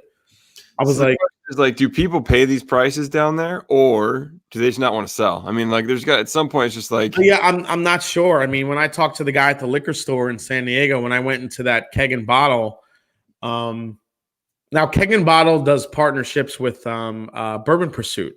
Bourbon Pursuit does those picks, and they sell them at the Keg and Bottle stores. So I did see a few of those. Those were priced normal, like the Four Roses picks and the Whistle Pig picks. But their regular bottlings that I saw, I mean, they had so much stuff that was just outrageously priced, even for a Scotch. So those of you that know Lagavulin 12, Lagavulin 12 is a cast strength Lagavulin that they release. It usually retails for about between 140 and 160. They had it for 300. So, and they had just miles of them just lined up. And I just couldn't believe the pricing. And I was talking to this guy behind the counter. I'm like, this birthday bourbon, this is $140 bottle. Like, what the hell? $1,000? Like, I don't understand. Like, how do you even quantify this type of a price? And he said, oh, well, the distillery makes us buy so many bottles of a certain thing and so we have to price it that high. I'm like, you don't have to price it that high. I said the most I would pay for that bottle is $250. Take it or leave it. And they wouldn't sell it to me. I tried, but nope. And even $250 is super steep for that bottle. Like, that bottle 2 years ago, you could not easily find, but if you found it was $80, like, that's crazy. Yeah. It's just the prices in San Diego were absolutely insane. I mean, they had Little Book 3 at another store, and that's so we just talked about people getting it for about $70, $80. Retails about $130, $140. They had a price at $400. Like, I just don't, like, where the hell do you get off pricing this stuff like this? It was unreal. That's insane. And normally when I go to a different city, I'd come home with at least 2 bottles. I came home with nothing from San Diego. Yeah, I'm the same way. Like, I travel quite a bit for work. I always come home with something. I find something somewhere. And my wife and I went down to San Diego. It was probably like a little over a year ago. And I found the same thing. I found gems everywhere. Yep. And they were just murderous prices. Not quite as bad as what you saw. They've probably gotten worse since then.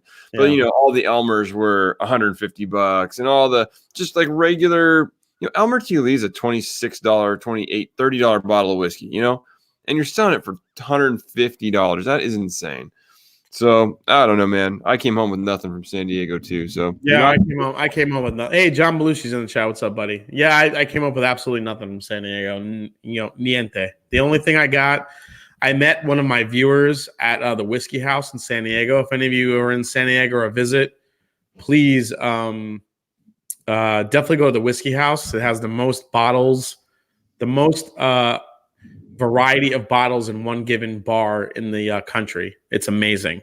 They have a Guinness Book of World Records for that reason, and I tried so much amazing whiskey there. I tried I had the OFC, the 25-year-old Buffalo Trace bourbon that sells for like $2,000. Yeah, Went for it, did you? yeah, I went for it because the pour was not cheap, but I figured, hey, when I'm there, let's go for it. So We're in Rome. yeah. All right. So, any guesses for your bottle, your proof, what do you think? I mean, I'm just gonna say, just to say something, maybe it's Wild Turkey. Okay. Proof wise, What do you think? Proof higher. Maybe like it's like 110, 115. What it is? I mean, age wise, doesn't feel super old, doesn't feel super young. Maybe we're in that like 8, 9-year-old range. Okay, well, you nailed the age, but proof wise, here it is. You ready? Yes, sir. This is the Michter's Barrel Proof Bourbon Special Release. Nice. It's 106.8 proof. Yep. Yeah, this one only releases, I think, once a year, so it's a really great bourbon. It's good, man. It's definitely good. Yeah. Yeah, Eric, wait. I remember when you guys went there, you and the Whiskey Dick mentioned that you went to the Whiskey House. It's an amazing place. Yeah, I gotta check that place out. Where is that? What part of San Diego is that in? It's in the Gas Lamp District. Oh, all right. So, easy enough to find. Yep.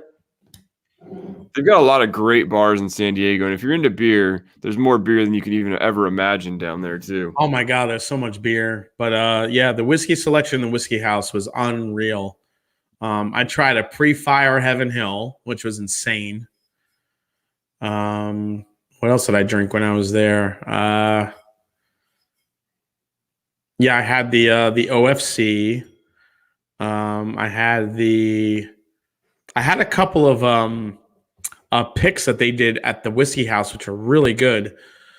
But I think the most unique one, the most delicious one I had I had a Bunnahabhain that I never tried, and I can't pronounce like the name of it, but it was an amazing Scotch. So that's awesome. How are their prices there? Were they pretty reasonable, or like? They're actually pretty reasonable. Some of them were a little bit crazy, but actually the best value I found at that place was the Booker's releases, because I got to try the Booker's Center Cut, and that's always kind of world renowned as the best of the Booker's batches that they've ever released, and that was a $13 pour.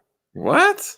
Yeah, for Center Cut, and all the Bookers down the line were $13. That's pretty reasonable. I'm like, well, I'm here. I'm doing the Center Cut. They also had Booker's Rye, and that was the first place when I was there 2 years ago. That was the first place I ever tried Booker's Rye.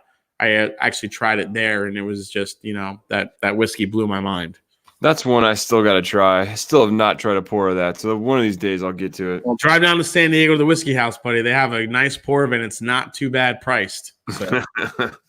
I'm sure it's not great though when it's a $300 bottle, but I'm sure it's, it's funny when like these expensive places like San Diego, how like the bars will have reasonable prices, but the store is not a one. Yeah. Yeah. All right. So I sent you one more pour, which is E. You did. And I definitely want you to try that one because I want to get your kind of opinion on that one. And while you're doing that, I'm going to drink some more William Lure Weller because it's so damn good. Don't get mad at that one. I'm not getting mad at that one. So actually, look away because I'm going to show the folks looking away. Your last dram of the night. Here it is. Okay. So here it is, guys. That's the one right there. You guys have heard me talk about this bourbon for a while now, I think. If you watch my channel, so that's what it is. All right, you're good. All right, coming back. Let's see. Color-wise, this one looks pretty dark.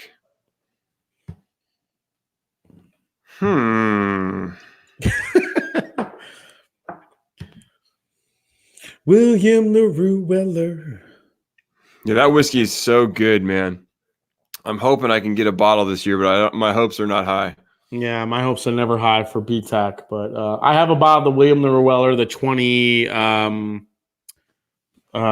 Which year is this one? Hold on. If I remember right, you had the year before, right? The 2017. No, mine is older. I think this is the 2014 or 2016. I can't remember. It's 135.4 proof. Yeah, it's a nut kicker, but it's amazing. Yeah, the stuff is so good. And last year I got that bottle, the bottle of Weller that I sent you. I got that one at Total Wine because it used to be that if you were part of their like Grand Reserve program, you would essentially get to purchase like one bottle of BTAC or Pappy. And so that's where I got that last year. But this year they've changed their system and it's not like that anymore. Now it's like a lottery. Yeah, and just so you know, this has not been all me drinking. I opened this when I got it and I shared it with the person that sold it to me. And I also have shared a bunch of this stuff. So if anybody out there gets anything like this, please share it and just enjoy it with family and friends because that's what it's meant to be. Yeah, it's all about sharing. People hoard this stuff like crazy. And for me, it's just like, dude, it's all about sharing, which is why I wanted to send it to you. It's just like, look, man, let people try this stuff. I don't need a whole bottle. Yeah, I mean, it's awesome. I had some family members that came over last year for Thanksgiving, and they got to try that for the first time, and they were blown away. They're like, I've never had a bourbon like that. So it makes a difference. And now they're drinking other bourbons to taste different things. So it could definitely open a gateway. Trev Wilson, I'll share with you if you share with me. Trev Wilson, let me know what you got. Yeah, we're always down for swapping some whiskeys. Oh, absolutely, man. That's the best part about it. So what do you get on the nose on that one? Heat. Woo! Cooked me. What are you Easy, buddy. Don't put your whole nose in there, Lex.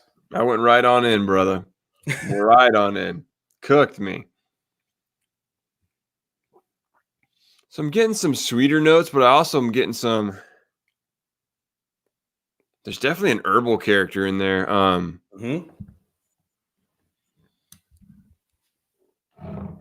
There's some nice cherry, apple, like juicy red apple. But immediately you're met with like some herbal. It's not hiding back there. It's there. There's like some herbal notes. There's like a woodiness to it. Yeah, Matthew McNabb is saying I'm entered in a drawing with Total Wine. They have you picked 1 through 10 in your choices. Yeah, yeah. The same thing here is going to happen in Ohio. Instead, though, I'm going against the entire state of Ohio that goes for both BTAC and Pappy. So maybe I'll get lucky this year. I'll be able to get one. We'll see.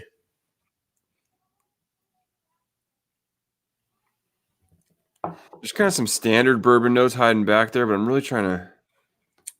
Come on, man. There's some crazy notes in there.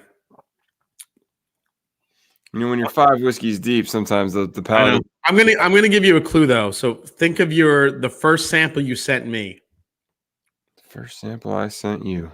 Mm-hmm.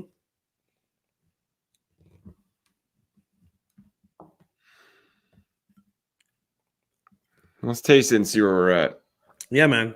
I think the flavor should be interesting enough for you.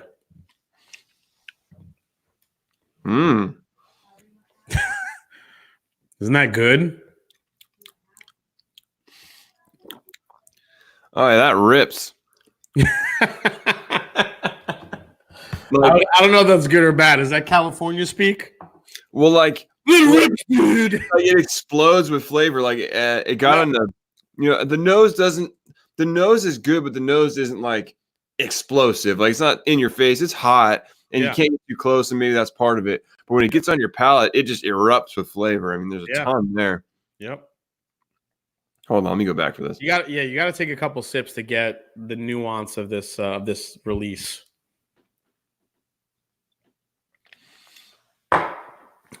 Man, this William Larue Weller, holy shit, it's so good. Woo, it's hot.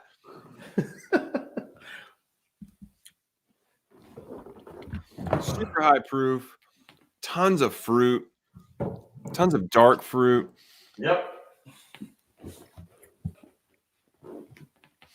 There's almost like even a charry character there, like something really deep, dark, burnt.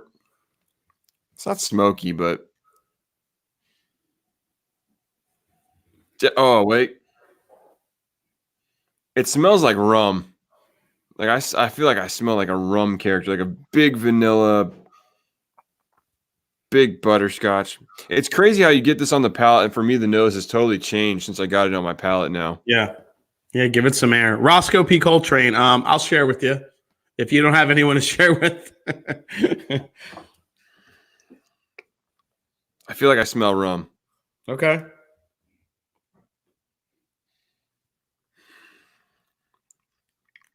I'm definitely left on the back end of the palate with like I feel like I'm tasting smoke or char. Like it's not smoky, but like barrel char it tastes like.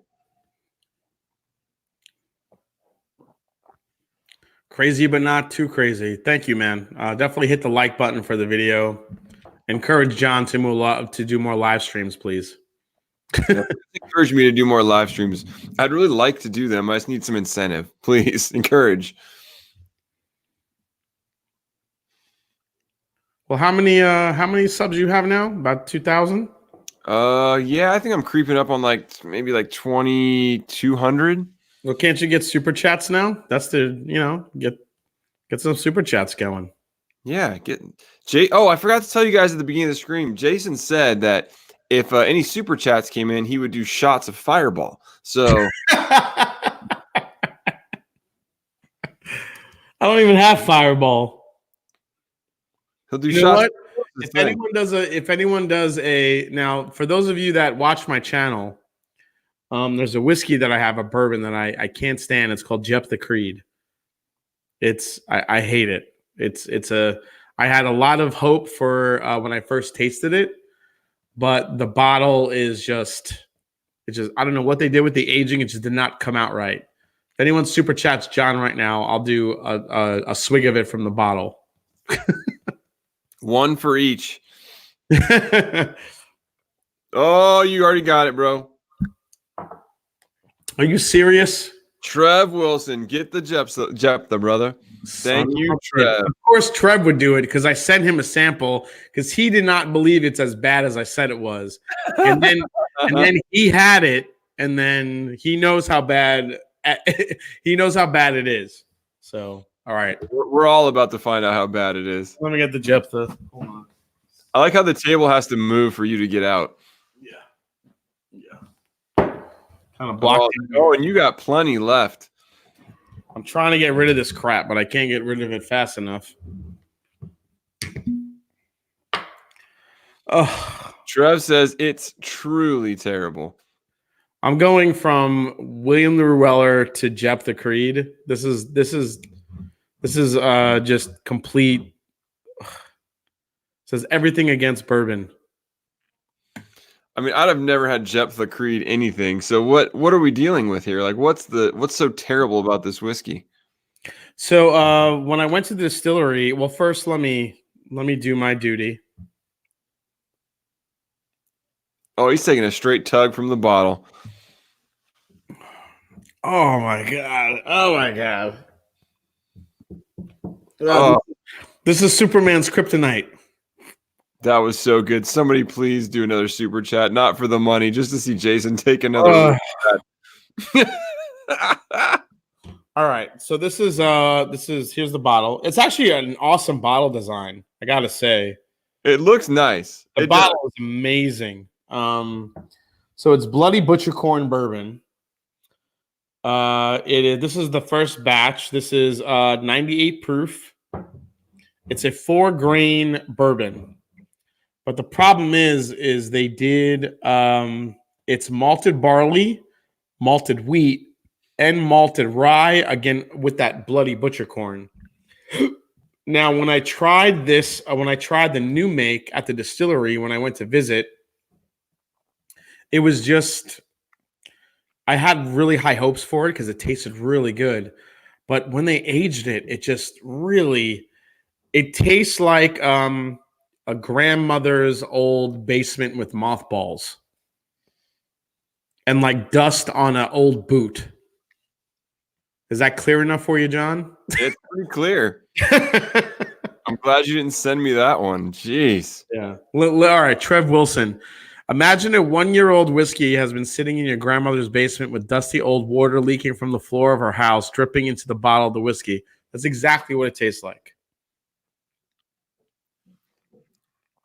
And I love Bloody Butcher Corn. I mean, Iron Root uses it, and they use it to really enhance the flavor of their bourbons. It's really good. I just, I don't know, man. They just, whatever they did to it. And I've seen some reviewers say they get like toasted marshmallow and they get all these sweet flavors from it. And I have no idea what the hell they're tasting. So what's it going to take for you to get through the rest of that bottle? I don't know, dude. It's the misery on your face is well worth that $2. Yeah. I've been giving away some I've been doing let's make a whiskey deal on my channel. I'm gonna do it again tomorrow. I basically give away samples of whiskey. Oh, I've seen it, yeah. Yeah, and they pick a box, and this is gonna be in one of the boxes.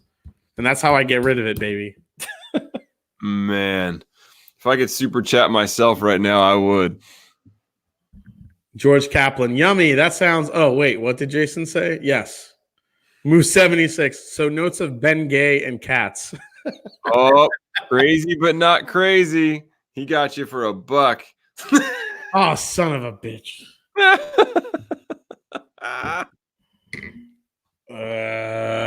That's just a baby sip, $1. Oh God! Compared to William the Reweller, which I'm having, that's sad. The thing too is we've all been there too with these bottles where it's like I don't know if you guys are like me, but for me, I cannot dump a whiskey down the drain. Like it has to be so god awful for me to dump it.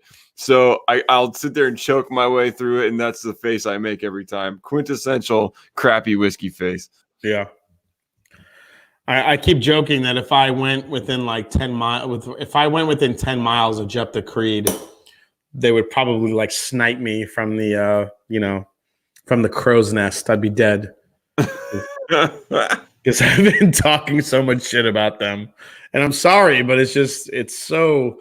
I really hope their second batch is way better as it gets older, but that batch one was just god awful. Trev Wilson says, believe it or not, I poured the second half of my sample into a glass of Coke, and it was even worse. I'm not kidding. I'm telling you. Yeah, Trev did not believe me. And it's like, there's no way that is as bad as you say. And I sent it, and oh, my God, it was terrible. Matthew McNabb says, drinking Michter's 10, feeling bad for you right now. I can put my nose deep on Glen, and it's only goodness. Yeah, Jepta does not have the goodness.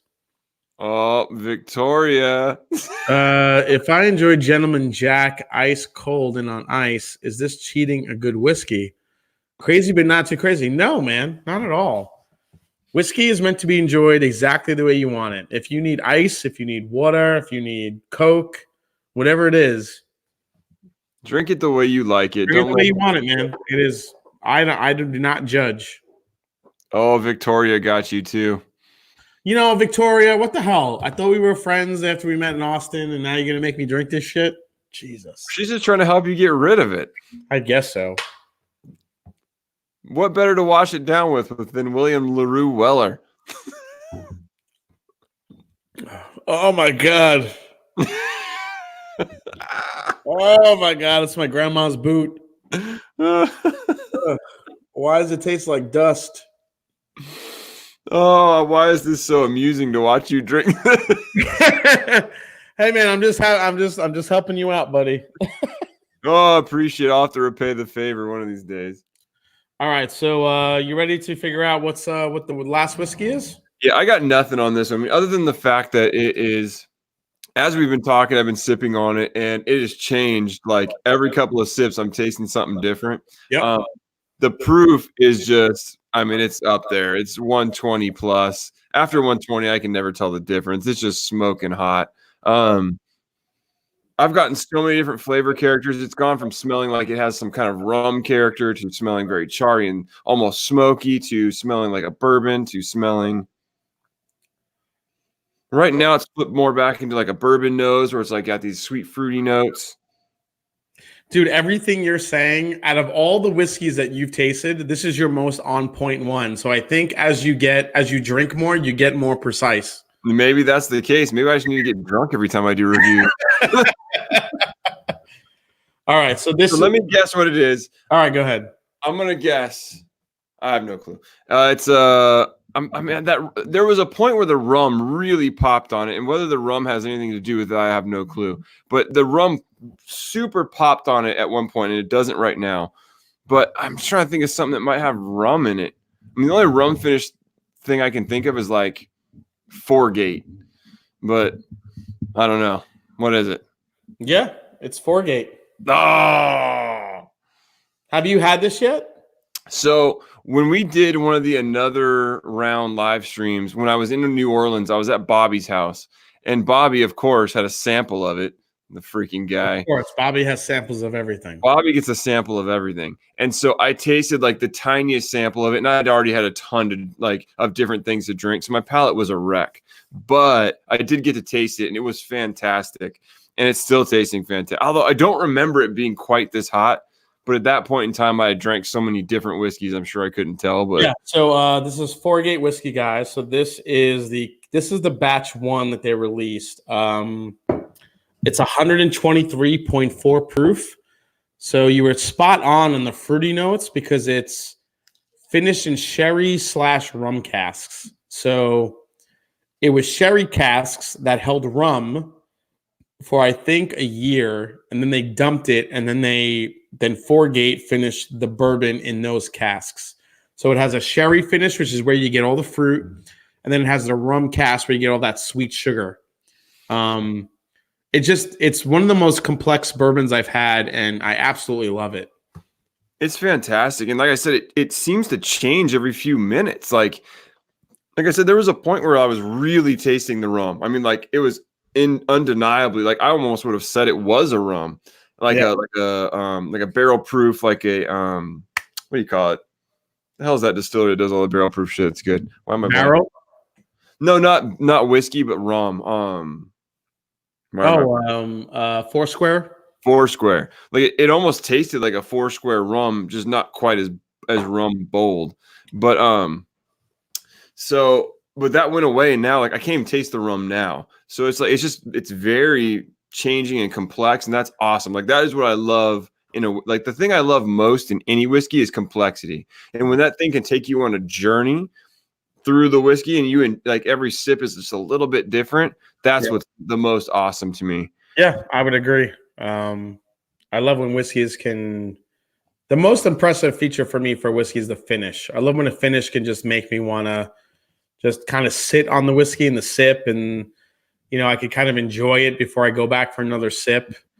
Whiskey is where I have when the finish just goes away, and I just keep, I keep having to sip it to get flavor rather than experiencing the finish. That's where those bourbons or whiskeys kind of fall flat for me. But yeah, Foregate, you're right. Foregate is one of those ones that as you keep going back to it, it just gets more complex. The second release just came out. That one is finished in an orange curacao slash gin barrel. And it literally tastes like a Christmas tree with oranges on it. Is that good? Yeah, for me, I wasn't a big fan of it, but I could see some people being a big fan of it. For me, it wasn't really my flavor profile. But Foregate's releasing a couple of others leading up to the holidays, so definitely keep an eye out.